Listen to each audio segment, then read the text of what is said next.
everyone, welcome back to my channel. In the previous lecture we have discussed about the partnership firms, right? Partnership firms fundamentals, ठीक है, जिसमें हमने partnership का meaning किया है, कौन कौन से अकाउंट्स बनाए जाते हैं वो सब डिस्कस किया। पार्टनरशिप डीड क्या होती है ना? पार्टनरशिप डीड अगर एब्सेंस हो तो उसके आपके क्या क्या रूल्स एंड रेगुलेशंस हैं, है ना? तो लास्ट लेक्चर में हमने डिस्कस किया था कि आपके जो अकाउंट्स बनेंगे इस चैप्टर में वो बेसिकली 3 मेन अकाउंट्स हैं। फर्स्ट था आपका P&L appropriation, partners capital account और पार्टनर्स लोन अकाउंट। हालांकि बाकी और भी कुछ अकाउंट्स हैं वो हम फर्दर चैप्टर्स के साथ साथ करते रहेंगे, है ना?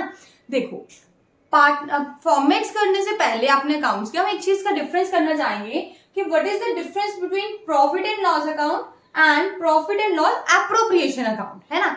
आपने सबने P&L अकाउंट तो बनाया हुआ है, राइट? आप सब अवेयर भी होंगे कि P&L अकाउंट में क्या बनाते हैं, क्यों बनाते हैं, क्या वो डिपिक्ट करता है, क्या ओपनिंग बैलेंस होगा उसमें, है ना, या उसका क्या क्लोजिंग बैलेंस होता है। बट आपके लिए न्यू है P&L एप्रोप्रिएशन अकाउंट, ठीक है? तो आज हम उसी का पहले डिफरेंस करेंगे। आफ्टर दैट हम सारे फॉर्मेट्स करेंगे कि आपके P&L एप्रोप्रिएशन का फॉर्मेट क्या होता है, आपका पार्टनर्स कैपिटल अकाउंट का फॉर्मेट क्या है, लोन अकाउंट का क्या फॉर्मेट है, ठीक है? चलो स्टार्ट करते हैं। फर्स्ट पॉइंट क्या है, देखो P&L अकाउंट में क्या बोला गया है, it is prepared after trading account. आपका जब ट्रेडिंग अकाउंट बनता है उसके बाद आपका P&L अकाउंट प्रिपेयर होगा, है ना? And hence starts with GP, gross profit से वो स्टार्ट होता है जो कि डिस्क्लोज किया जाता है बाय द ट्रेडिंग अकाउंट। अगर आपने प्लस वन में बहुत अच्छे से पढ़ा हुआ है तो आप सब जानते होंगे कि आप फाइनल अकाउंट्स बनाते थे जिसमें सबसे पहले आप बनाते हैं ट्रेडिंग अकाउंट। अब ट्रेडिंग अकाउंट का जो बैलेंस होता था, closing balance, that will be your GP, means gross profit. अब उसके बाद इमीडिएट बाद आपका बनता है P&L अकाउंट, और P&L अकाउंट का जो ओपनिंग बैलेंस होता है वो होता है आपका gross profit. Clear? But if you talk about the P&L appropriation account, it is prepared after P&L account, profit and loss account के बाद ये बनाया जाता है P&L एप्रोप्रिएशन। देखो, एप्रोप्रिएशन का मतलब क्या होता है, डिवाइड करना। मींस जो आपने प्रॉफिट एंड लॉस अकाउंट में नेट प्रॉफिट या नेट लॉस जो भी आपके आए हैं, आप उन रिजल्ट्स को, उन प्रॉफिट या लॉसेस को डिवाइड करेंगे, एप्रोप्रिएशन करेंगे उनकी अमंग योर पार्टनर्स, है ना? अब P&L अकाउंट बनेगा आफ्टर दैट तो आप P&L एप्रोप्रिएशन बनाएंगे, ठीक है? तो यही बोला गया है, it is prepared after P&L account and hence starts with net profits जो कि डिस्क्लोज किए जाते हैं P&L अकाउंट के द्वारा। क्लियर? चलो, सेकंड क्या होता है, P&L account is prepared to ascertain the net profits या फिर नेट लॉसेस। क्या मेन है यहाँ पे, एसरटेन। आप कैलकुलेट करते हैं कि आपके कितने नेट प्रॉफिट्स हुए हैं या आपके कितने नेट लॉसेस हुए हैं। But if we talk about the P&L appropriation account, it is prepared to distribute the net profits of the year among the partners. Obviously appropriation का मेन एम ही क्या है कि आपने डिस्ट्रीब्यूट करना है, तो इसमें क्या होता है, it is prepared to distribute the net profits of the year among the partners. Clear? चलो, third one is this account has neither opening balance nor closing balance. P&L account में क्या आपने देखा है कि ओपनिंग बैलेंस ये है मेरा या क्लोजिंग बैलेंस ये है? नो, आप तो जीपी डाल दिया, नेट प्रॉफिट आ जाते हैं। बट अगर हम बात करते हैं P&L एप्रोप्रिएशन की, this account may have opening as well as closing balances. Clear? Next one is expenses debited to this account, means P&L की बात हो रही है, जो भी हम इसमें एक्सपेंसेस को डेबिट करते हैं वो चार्ज किए जाते हैं अगेंस्ट दैट ईयर्स प्रॉफिट। मतलब जिस साल में आप दिखा रहे हैं कि मुझे इस साल में इतने एक्सपेंसेस हुए हैं, अब वो एक्सपेंसेस कहां से आप चार्ज करेंगे, उसी साल के प्रॉफिट्स में से, ठीक है? I repeat, expenses debited to this account, this means P&L account, are charge against profits, ठीक है? अगर हम बात करें P&L एप्रोप्रिएशन की तो क्या कह रहे हैं वो, items debited to this account are appropriation of profits. देखो, अभी हम इसका फॉर्मेट पढ़ेंगे, है ना? तो इसमें क्या होता है, डेबिट क्या करते हैं, सैलरीज अगर दिए अपने पार्टनर्स को, अगर आप अपने पार्टनर्स को कमीशन दे रहे हैं, कोई इंटरेस्ट ऑन कैपिटल दिया जा रहा है, तो उन सबको आप डेबिट करते हैं, है ना? तो ये क्या कह रहे हैं, जो भी आइटम्स आप इस अकाउंट में डेबिट करते हैं वो क्या होता है, एप्रोप्रिएशन होता है प्रॉफिट्स का, मींस प्रॉफिट्स में से ही आप उन्हें हिस्सेदारी देते हैं। Clear? Last point is this account is not prepared on the basis of partnership agreement. देखो P&L अकाउंट जो बना जाता है ना, तो उसके पार्टनरशिप एग्रीमेंट का कोई भी लेना देना नहीं होता है ना, क्योंकि उसमें आप डिस्ट्रीब्यूट ही नहीं कर रहे हो। जो भी फर्म ने अपने ट्रांजेक्शंस के थ्रू जो भी अर्न करा है वो आप सिर्फ नेट रिजल्ट्स निकालते हैं। But if we talk about the partner P&L appropriation account, appropriation means आप डिस्ट्रीब्यूट करेंगे, है ना। अब क्वेश्चन यहाँ पर अराइज होता है कि कितना डिस्ट्रीब्यूट करना है, किस पार्टनर को कब डिस्ट्रीब्यूट करना है, तो यहाँ पर आपको एग्रीमेंट की रिक्वायरमेंट होती है। तो यही बोला गया, this account is prepared on the basis of partnership agreement. ठीक है, छोटा सा डिफरेंस है देखो। ठीक है, कई बार ये ना आपको 4 मार्क्स में पूछा जाता है थ्योरेटिकल में। ठीक है, तो आपने इसको पहले डिफरेंस करना है। अब हम इसके बात करते हैं इनके फॉर्मेट्स क्या होते हैं, राइट। अब P&L एप्रोप्रिएशन अकाउंट का फॉर्मेट क्या होता है, आप सबसे पहले क्रेडिट साइड पर प्रॉफिट एंड लॉस अकाउंट को नोट डाउन करेंगे। ठीक है, आपका जो भी P&L अकाउंट से प्रॉफिट आया होगा, आपने सबसे पहले उसको यहाँ पर रिकॉर्ड करना है। आफ्टर दैट आप जितने भी आपके पार्टनर को जो भी डिस्ट्रीब्यूट कर रहे हैं, लाइक आप सैलरीज दे रहे हैं, आप कोई कमीशन दे रहे हो, कोई आप इंटरेस्ट ऑन कैपिटल पे कर रहे होंगे, तो आप सब वहां पर डेबिट साइड रिकॉर्ड करेंगे। सेकेंड थिंग आपकी यहाँ पर आती है रिजर्व्स की। ठीक है, उसके बाद अगर कोई भी पार्टनर ने विड्रॉ करा है, कोई ड्राइंग्स हुई हैं, अगर आप उन्हें इंटरेस्ट ऑन ड्राइंग कुछ है आपका, तो वो आता है आपका क्रेडिट साइड पर, राइट। अब अगर तो आपने फिर क्या करना था, बैलेंसिंग करनी है। अगर इस साइड बैलेंस कम आ रहा है तो इट मीन्स आपका प्रॉफिट आया है, और अगर इस साइड आता है तो आपका यहाँ पर लॉस आ जाएगा। ठीक है, जो कि आप पार्टनर्स के capital as well as current account में ट्रांसफर करते हैं। ठीक है, अब क्वेश्चन यहाँ पर अराइज ये होता है कि पार्टनर्स का जो कब आपका करंट अकाउंट लिखेंगे और कब आप उसको कैपिटल अकाउंट लिखेंगे, है ना। देखो, पार्टनर की जो कैपिटल होती है ना, वो आपकी 2 तरह की है। एक होती है आपकी फिक्स्ड कैपिटल, और एक होती है आपकी fluctuating capital.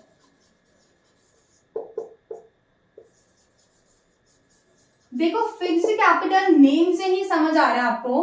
Fixed capital mean जो ऐसी कैपिटल है जो कांस्टेंट है। जब किसी पार्टनर ने जब बिजनेस स्टार्ट हुआ था, इनिशियली जो इंट्रोड्यूस करी थी, आपकी वही कैपिटल रहेगी, मींस कांस्टेंट है ना, कोई भी चेंजेस अक्कर नहीं होंगे इसमें, राइट। और अगर आपकी फिक्स्ड कैपिटल है तो आपके 2 अकाउंट बनाए जाते हैं, that is capital account and current account. ठीक है, बट अगर हम बात करें फ्लक्चुएटिंग कैपिटल की, तो फ्लक्चुएटिंग कैपिटल का मींस क्या है, जो ऐसी कैपिटल जो आपकी कॉन्टिन्यूटी में चेंज होती रहती है। मींस कभी वो इंट्रोड्यूस करेंगे और कभी वो विड्रॉ करेंगे। तो इस केस में आपका एक ही अकाउंट बनता है, दैट इज कैपिटल अकाउंट।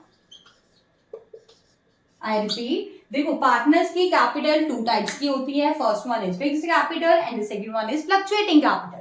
और अगर किसी पार्टनर की कैपिटल फिक्स है, इसका मतलब है उनकी कैपिटल कांस्टेंट है, कोई भी चेंजेस नहीं आ रहे, ना तो वो इंट्रोड्यूस कर रहे हैं, ना आप उसे विड्रॉ करके दिखा रहे हैं, तो आपने जो भी इनिशियली रखी थी आप उसे ही कांस्टेंट मान के चलेंगे। इस केस में आपके 2 अकाउंट बनाए जाते हैं। First one is capital account and the second one is current account. ठीक है, अभी हम आगे इनके फॉर्मेट्स पढ़ेंगे क्या होते हैं। और अगर आपकी कैपिटल कैसी है, फ्लक्चुएटिंग नेचर की कैपिटल है, मींस आपकी कैपिटल चेंज होती जा रही है, कभी पार्टनर इंट्रोड्यूस करेगा, कभी पार्टनर विड्रॉ करेगा, तो उस केस में आपका एक ही अकाउंट बनता है, that will be your capital account. ठीक है, तो अब हम इनके फॉर्मेट्स पढ़ते हैं कि जब फ्लक्चुएटिंग है, फिक्स्ड है, तो इसका फॉर्मेट क्या है और इसका कैपिटल का फॉर्मेट क्या है। Are fixed. देखो, जब आपकी कैपिटल फिक्स्ड है ना, तो आपके 2 अकाउंट्स बनेंगे। अभी डिस्कस किया था हमने। First one is capital account and the second one is current account. देखो, कैपिटल अकाउंट में आप सबसे पहले क्या करेंगे, आपका जो ओपनिंग बैलेंस होगा, राइट, आपने ओपनिंग बैलेंस लिख देना है। अगर आपके किसी पार्टनर ने कोई एडिशनल कैपिटल इंट्रोड्यूस की है, देन आप उसे क्रेडिट साइड लिख देंगे। क्यों? क्योंकि वो क्रेडिट साइड है, आपके अकाउंट में तो आ रहा है ना वो। बट अगर किसी पार्टनर ने विड्रॉ करा है, then you have to write it on the debit side. और लिखेंगे क्या, या तो आप कैश अकाउंट लिखेंगे या फिर आप उसे बैंक अकाउंट लिखेंगे। दोनों वर्ड यूज नहीं करने, कोई भी एक वर्ड आप यूज करेंगे। ठीक है, उसके बाद जब आप बैलेंसिंग करेंगे, देखो हमें पता है आपकी डेबिट साइड और क्रेडिट साइड इक्वल आनी चाहिए, तो आप बैलेंसिंग करेंगे तो जो उसका क्लोजिंग बैलेंस होगा वो आपका कहा जाएगा डेबिट साइड पे। ठीक है, ये क्या है आपकी बैलेंसिंग फिगर है। क्लियर? देन बस इसमें सिर्फ कैपिटल अकाउंट में आप सिर्फ कैपिटल्स की इंट्रोडक्शन और विड्रॉल ही डालेंगे और ओपनिंग और क्लोजिंग बैलेंस आएगा। ठीक है, जो भी आपने P&L एप्रोप्रिएशन में डिस्ट्रीब्यूट किया था वो सभी ट्रीटमेंट आता है आपका करंट अकाउंट में। देखो सबसे पहले आपका काम क्या होगा, आपने बैलेंस डालना है करंट अकाउंट का जो आपको ओपनिंग गिवन होगा, राइट। देन क्रेडिट साइड पर आपका आ जाएगा जो आपने याद है आपको P&L एप्रोप्रिएशन में हमने करा अभी, इंटरेस्ट ऑन कैपिटल पार्टनर्स को दे रहे हैं, जिस भी पार्टनर का दे रहे हैं, सपोज ए का है बी का नहीं है सपोज, तो छोड़ देंगे, सी में डाल देंगे। ठीक है, देन आप जिस भी पर्सन को आप सैलरी दे रहे हैं, अगर कोई कमीशन दी है या इसमें आप रिजर्व्स का डिस्ट्रीब्यूशन भी डाल सकते हैं। ठीक है, उसके बाद अगर तो आपका P&L एप्रोप्रिएशन में प्रॉफिट आया था देन आप उसे क्रेडिट साइड शो कर देंगे। अगर आपका P&L एप्रोप्रिएशन में लॉस आया है then you have to write it on the debit side. ठीक है, डेबिट साइड में और क्या आता है, देखो एक चीज याद रखो, जो हमने P&L एप्रोप्रिएशन बनाया था ना, जो उसका डेबिट वाली साइड थी यहाँ पर वो सारा का सारा क्रेडिट है, और जो उसकी क्रेडिट थी वो सारा का सारा यहाँ पर डेबिट है, क्रॉस में चल रहा है ना। ये सब आपका P&L एप्रोप्रिएशन में कहाँ था, डेबिट साइड। तो हमने जब करंट अकाउंट बनाया तो हमने क्रेडिट साइड पोस्टिंग कर दी।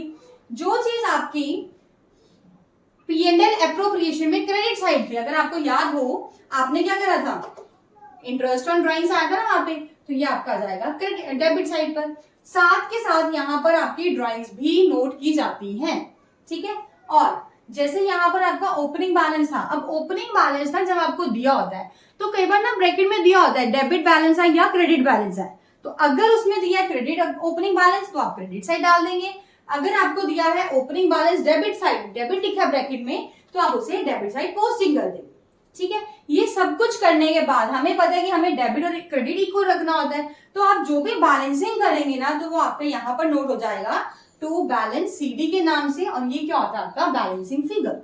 ठीक है, अगर हम बात करते हैं, देखो ये तो था आपका जब आपकी कैपिटल्स फिक्स्ड होती है तो दो अकाउंट्स बनेंगे, capital account and current account. अब जब आपका कैपिटल जब आपकी फ्लक्चुएटिंग होती है ना तो आपका एक ही अकाउंट बनता है जिसका नाम होता है आपका कैपिटल अकाउंट। कुछ भी नहीं है अलग, सब कुछ सेम है। अब यहां पर आपने सेपरेट कर दिया था, यहां पर हम क्या करेंगे, ये चीज हटा देंगे। ठीक है, सेम रहेगा आपका, सारा एक ही अकाउंट बनेगा। ठीक है, मींस आपके अलग अलग अकाउंट्स नहीं बनेंगे, अब सब कुछ आपने करना है इसी में डालना है। एक ही आपके पास ओपनिंग बैलेंस होगा, ओपनिंग डेबिट है डेबिट डाल दो, क्रेडिट है तो क्रेडिट डाल दो। अगर विड्रॉ करा है इस साइड, एडिशनल कैपिटल है तो दिस साइड, जितनी भी आपकी interest on capital, salaries, commission, P&L, ये सब एक ही अकाउंट में बनेगा। अब इसकी सेपरेशन नहीं करनी हमें। ठीक है, देन आपका ड्राइंग्स है, इधर इंटरेस्ट ऑन ड्राइंग को लॉस आ रहा है, कोई P&L एप्रोप्रिएशन को प्रॉफिट आ रहा है तो इस साइड लिख देंगे। ठीक है, कुछ ज्यादा डिफरेंस नहीं है। कैपिटल जब आपकी फिक्स्ड होती है देन आपके सेपरेट अकाउंट्स बनते हैं। कैपिटल अकाउंट में सिर्फ आपके ओपनिंग और क्लोजिंग बैलेंसेज आएंगे, या फिर जो आपने इंट्रोड्यूस करा है वो और जो आपने विड्रॉल करे हैं वो अमाउंट्स आएंगे सिर्फ, और बाकी का ट्रीटमेंट आपका जाता है करंट अकाउंट में। बट अगर हम बात करें कि अगर हमारे यहाँ पे वर्ड होता कि हमारी कैपिटल्स कैसी हैं, फ्लक्चुएटिंग कैपिटल्स है, ठीक है, तो आपका एक ही अकाउंट बनता है जिसका नाम होता है कैपिटल अकाउंट। ये सारा का सारा होगा बट सेपरेट ना करके आप एक ही अकाउंट में उसकी पोस्टिंग करेंगे। ठीक है, चलो एक बार हम देख लेते हैं कि कैसा होता है उसका फॉर्मेट। जब आपकी कैपिटल फ्लक्चुएटिंग होगी तो आपका फॉर्मेट क्या होगा, सबसे पहले वही सेम एज इट इज आपने क्या करना है, ओपनिंग बैलेंस डालना है क्रेडिट साइड पर। ठीक है, ये आपकी होती है क्रेडिट साइड। क्रेडिट साइड पर आप ओपनिंग बैलेंस डालेंगे। अगर कोई पार्टनर ने एडिशनल कैपिटल इंट्रोड्यूस की है then you have to write it on the credit side by posting by cash account और बैंक अकाउंट। ठीक है, then again salaries, interest on capital, commission, जो भी आप अपने पार्टनर्स को प्रोवाइड कर रहे हैं, है ना, ये सारी आइटम्स आपकी कहां से आ रही है, P&L एप्रोप्रिएशन अकाउंट से। ठीक है, उसके बाद अगर आपको P&L एप्रोप्रिएशन अकाउंट में कोई प्रॉफिट्स हुए थे तो आप उसको क्रेडिट साइड पर लिख देंगे। ठीक है, तो आपकी क्रेडिट साइड इतनी होती है। देन आपकी अगर कोई ड्राइंग्स है सेम, आप डेबिट साइड लिखेंगे। इंटरेस्ट ऑन ड्राइंग्स है, again you have to write it on the debit side. अगर आपको P&L एप्रोप्रिएशन में कोई भी लॉस हुआ था, ठीक है, तो आप उसे डेबिट साइड लिखेंगे। आफ्टर दैट हमें पता है क्रेडिट और डेबिट इक्वल आना चाहिए, तो आप क्या करेंगे, बैलेंसिंग फिगर के थ्रू आप डाल देंगे टू बैलेंस CD। ठीक है, सपोज हम मान के चलते हैं कि यहाँ का टोटल आ रहा है आपका 40,000, 20,000 और इसका आ रहा है आपका 10,000, ठीक है। बट अगर हम डेबिट की बात करें, यहां तक का आपका ना सिर्फ और सिर्फ आपका यहाँ पे ले आओ 10,000, 15,000 और यहाँ पे ले लो 5,000 का आपका लॉस था। तो कितना हो गया, 15, 20, 30 हो गया। तो ये आपका 30,000 है, ये आपका 40,000 है। तो आप क्या करेंगे, यहाँ पर 10,000 से आप उसको बैलेंसिंग फिगर दिखा देंगे, ठीक है, क्लियर है। आपने इसी तरह सपोज वो आपका 20,000 है बी वाले के टाइप में, ठीक है, तो अगेन आप ले लो 5,000, 5,000, इसमें भी 5,000, तो ये आपका टोटल बना 15,000। बट हमारा वहां पर क्या है 20,000, तो आपको करना है बैलेंस। तो हम क्या करेंगे, यहाँ पे बैलेंसिंग फिगर के नाम से डाल देंगे 5,000, ठीक है। सिमिलरली आपका ऐसे ही सी अकाउंट में भी जाएगा, क्लियर है। तो आज के लेक्चर में हमने सबसे पहले पढ़ा था कि P&L एप्रोप्रिएशन और P&L अकाउंट में डिफरेंस क्या होता है, ठीक है। आफ्टर दैट हमने P&L एप्रोप्रिएशन का फॉर्मेट पढ़ा। देन हमने पढ़ा है कि जब आपके कैपिटल फिक्स्ड होंगी तो क्या का अकाउंट बनेंगे, कौन से बनते हैं आपके, capital account and current account. Capital account में तो सिर्फ और सिर्फ आप ओपनिंग बैलेंसेस, क्लोजिंग बैलेंसेस, किसी पार्टनर ने एडिशनल इंट्रोड्यूस किया है वो लिखेंगे। अगर किसी पार्टनर ने कैपिटल विड्रॉ कर ली है देन आप उसे वहां पर रिकॉर्ड करेंगे। और जो बाकी का आपका जो भी ट्रांजेक्शन होती है वो आपका जाता है करंट अकाउंट में। यही क्या था। आफ्टर दैट हमने किया कि जब आपकी कैपिटल फ्लक्चुएटिंग है तो आपका फॉर्मेट क्या होगा, ये सब है, ठीक है। I hope you like this video. Thanks and have a wonderful day.